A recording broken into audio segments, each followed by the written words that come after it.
Hello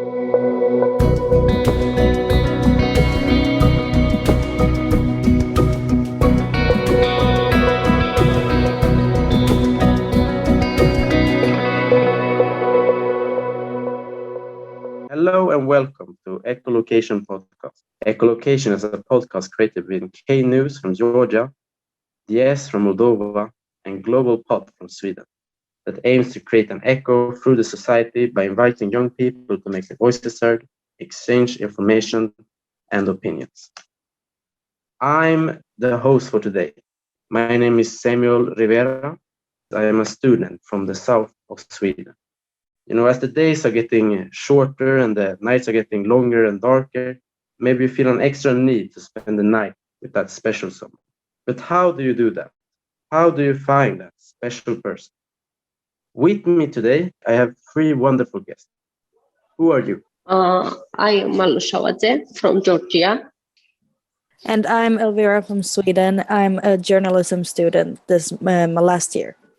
I'm Andrei from Moldova, and I'm a high school senior. And Andrei, how are people dating in Moldova? In my case, when I was dating, I basically met that person through common friends, and then I messaged them on Instagram, and things went from there. I think that's the situation in Moldova, pretty much. But is it more common to find people through common friends, or is it more common with dating apps in dating? What do you think, Andrei? I think, my capital, it's not such a big city, it's under 1 million. Basically everyone knows everyone in a way. So I think people that are dating here have met their match through friends. Dating apps are still used, but I don't think they have as much success. How many of you have used dating apps? I have. As I said, I think Tinder is the thing that you use here in Sweden. It's not that great, maybe, but I have before. Not right now. I'm in a relationship, but I don't know. Do you guys use Tinder in Moldova and Georgia? Or is it just other social medias like Facebook and Instagram and stuff? To be honest, I don't like using Tinder and all this sort of dating apps in Moldova. I've used them when I was, for example, in Berlin for a month, and I think the situation is much different there. I usually try to approach people on social media in Moldova because on Tinder it feels more superficial to me. Today, online dating is the best way, but not only one. I find my husband in internet first time, and now we are together. I found his Facebook. Have social media influenced people's dating behavior? Yeah, I think so. I think that people don't meet in person as much, especially after the pandemic, and everyone started to video chat and FaceTime and stuff. So you don't have to go on an actual date. You just have to, slide into someone's DM and FaceTime them to meet them. What do you think, Andrei and Malo? Has the pandemic changed dating in your countries? No. Online communication is easy. And you, Andrei? I don't think the pandemic has changed dramatically the dating scene. People were using FaceTime and online messaging a lot more, but in the end, people still opted for going out and seeing each other in the real life. For me, for example, talking only in the online, it feels superficial to me. I would like to see that person face to face sometime. And I don't believe in entirely online relationships. What are young people looking for nowadays in a partner? I don't think that it has changed. I think everyone has the same values of that you want a stable and nice relationship with someone that likes you and you like them back and you feel confident around them and stuff. But I don't know what you guys think. I think the trend has stayed the same. People are looking for someone that they feel comfortable and that they can share anything with. They're looking for someone loyal who's gonna be always at their side. Yeah, I think that it might just be a little bit harder to find that connection with someone if you do it online, and that's seems like a problem nowadays, because when people meet over Tinder, and my friends, for example, they meet guys over Tinder, and they might have different they're looking for different things, so it's harder to find that meaningful connection in such a fast online dating forum. I think that's a very interesting point. I have been a lot on TikTok, and they talk a lot about the red flags and green flags. Have you heard the expression red flags and green flags? What are like some red flags is like a warning sign? I feel like if we go back to Tinder, I've been talking about Tinder a lot, but if the person wants to add you on Snapchat, the first thing on Tinder, that's the red flag, because Snapchat is not a good communication forum. It's only like sending pictures to each other, if someone might not know what Snapchat is. And that of them means, by experience, not only my experience, but someone else, that the person is just looking for a hookup.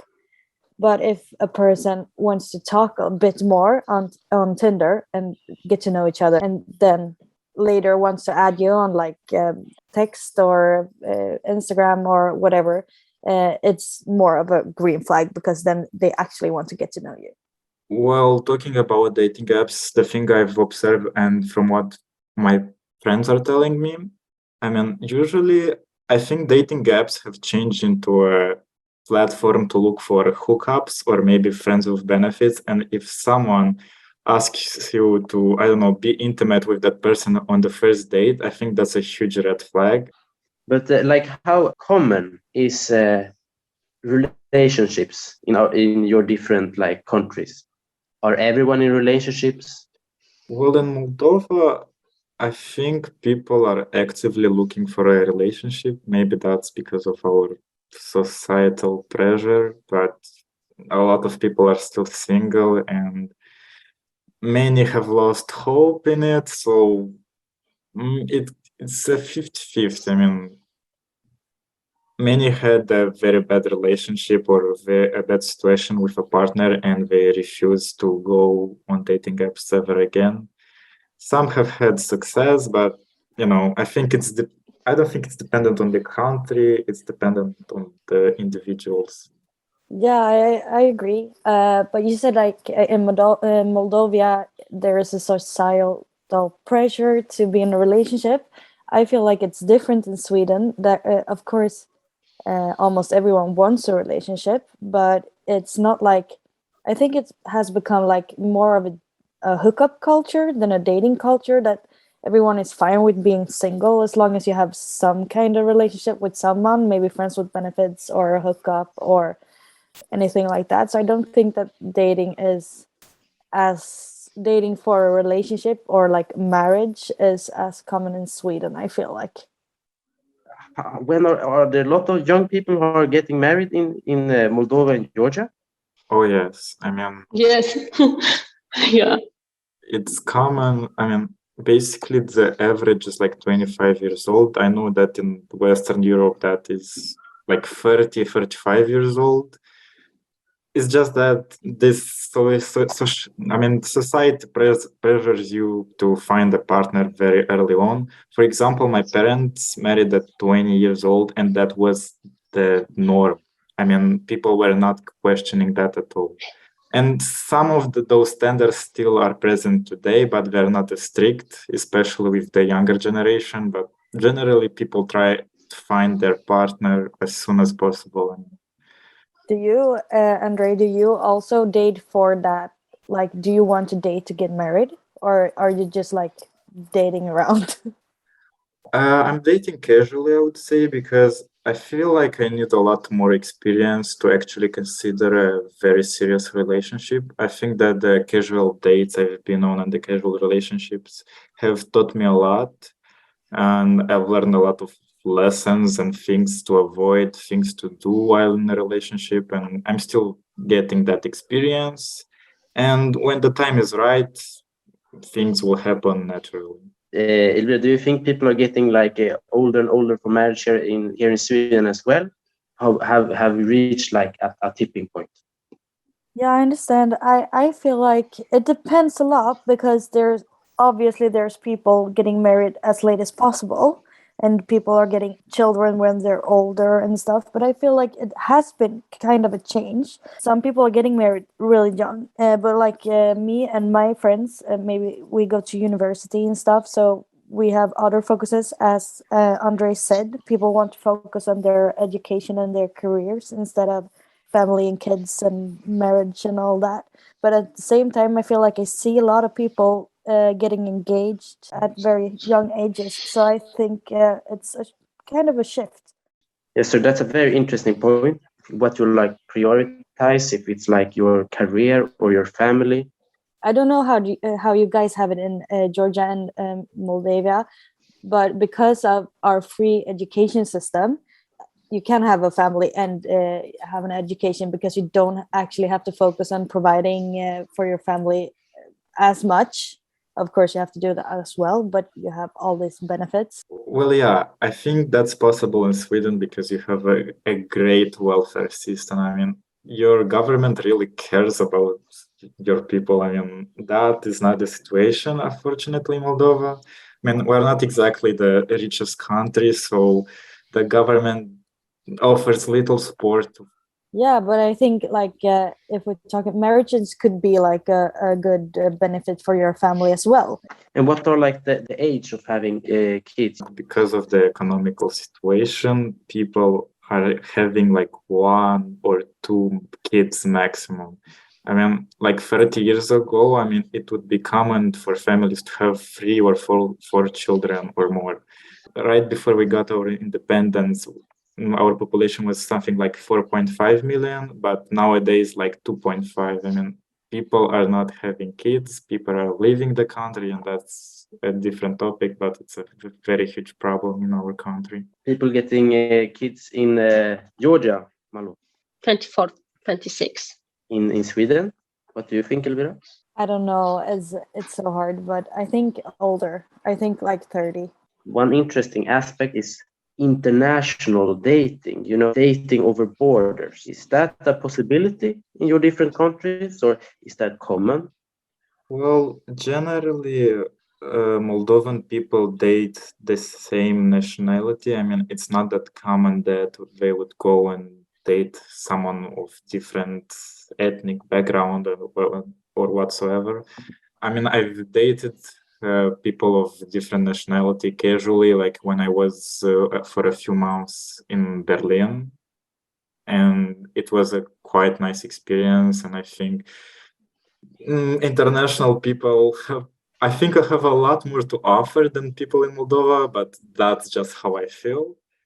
And Elvira, what do you think? I think it's quite common in Sweden actually to date people from across borders. I haven't done it myself, but I know plenty of people that has been traveling and stuff that has met someone while they were traveling, and then they fall in love, and then they move to whatever country they want. My mom's brother, he was traveling, and he met his wife while they both were in, I don't know what country, but some European country, and she is French and he's Swedish. So they met and then they moved to Sweden and had a kid here. So she's French and Swedish and lives here. And my best friend, her parents did the exact same thing. So they met on a holiday as well. And he's Dutch and she's Swedish. So I think it's quite common actually to date cross borders, but I think in some way you have to move to one country or the other if you want to start a family, because it's quite complicated to do families on distance. Do you have any idea why it's more common in Sweden than in Georgia and Moldova? I don't have any facts, but I think, as I said before, we are quite privileged. We are a country that travels a lot outside our own borders. We're always on vacation, and maybe it's because our economic state is so good in Sweden that we can afford to go and travel to other countries. So then you meet people that also travels, and that's why I guess in Moldova, you rarely see someone from another countries living here and working. It's quite rare. In Western countries, that is more common, and I think it's more easier to date people of different nationalities. Also, maybe it's the mentality, because I don't know, our nation is not used to new things, new people, and they keep to themselves. There's a lot of Russian influences in Georgia and Moldova. Yeah, I think like 20% of our population has a Russian background. Is there any difficulties with dating as a non-Russian, dating a Russian? I think it's different because our ethnic minority of Russians don't speak the official language our official state language is Romanian. So I think that makes it difficult for both Moldovans and both Russians to actually date between each other. 20% of Georgia is occupied being Russian. Well, I feel you, Malo, because things very tense between Moldovan and Russian people. Yeah, I know. If you would say to your family that you dated a Russian person, how would your family react? Oh, wow. If I can ask that question. This will not happen. Never. Would there be a strong reaction from your vicinity, or are everyone kind of okay?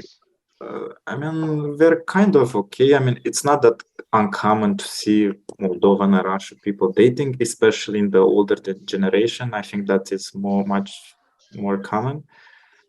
If I were to date someone with a Russian background, I don't think people might give me a look, but I don't think they will be totally unsupportive. People usually have problem in Moldova with the Russian minority because they don't speak the official language, and they're always trying to force Russian in Moldovan speakers. Like, there was a process of Russification in our history, and people are still not feeling all right about it. Our history is kind of complicated, but in the end, I think we are all people, and if everyone is respectful to everyone, I think it doesn't matter what nationality they are. Is it like a sensitive topic? Yeah, for me. I understand. Thanks. We can change topic if you want. Of course, please. To end, I have one single question. What are your dating tips for our listeners? Do you have any tips? I think you should do whatever you want to do. If you want to date online, you should date online. And if you want to date in real world, you should date in real world. But be careful, especially if you're a girl. Well, my advice would be to keep communication open and honest with your partner, because I believe one of the main causes that makes the relationship fail is because there is a lot of misunderstanding caused by bad communication skills. So try to create a safe space with your partner to openly say your needs, to set your boundaries, and so on. And if they don't respect that, just drop them, because there are people who are going to love you for who you are.